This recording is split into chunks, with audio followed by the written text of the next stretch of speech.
Starting with River City Girl Zero, we've been bringing these Japanese-only releases to a Western audience. And I think being able to put that on modern platforms is fantastic, allows more people to experience something that they may have never experienced before. We are definitely looking into more of these. Personally, I want to see more horror games.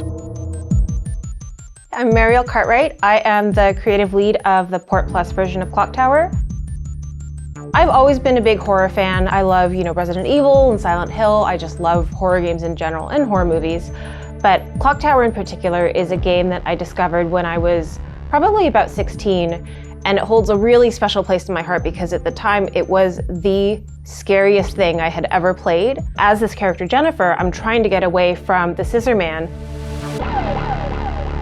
We have a ton of games where you're fighting monsters and you're shooting them with guns, and that can still be scary, but Clock Tower is distinct in that you really don't have any of those tools.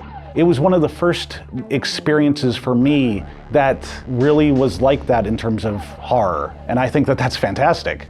It is true survival horror. You can only survive, and I think it is a game that has a lot of quieter tension.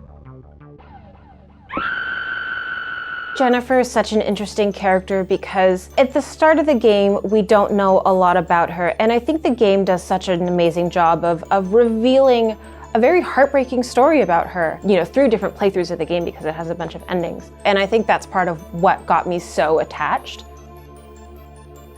There's kind of like the reverse engineering aspect of that, and then there's the other aspect of like, how do you get this stuff back into the game? Usually we always try to have both the legacy product as it was, and also offer something that's surprising. Like in River City Zero, we had the manga cutscenes. That's a fun little surprise for people. Directing the animated opening is pretty crazy. That's where we can add our own creativity, adding intro sequences and new translations. For Clock Tower specifically, there's a lot of like scripting events in there, so there might be a command to say, change the display speed of text. That's kind of been a tricky thing too with localization. It's like, how do I represent that? Being able to kind of oversee that and bring a new vision of this game to life, to be a part of it in any way at all is just incredible.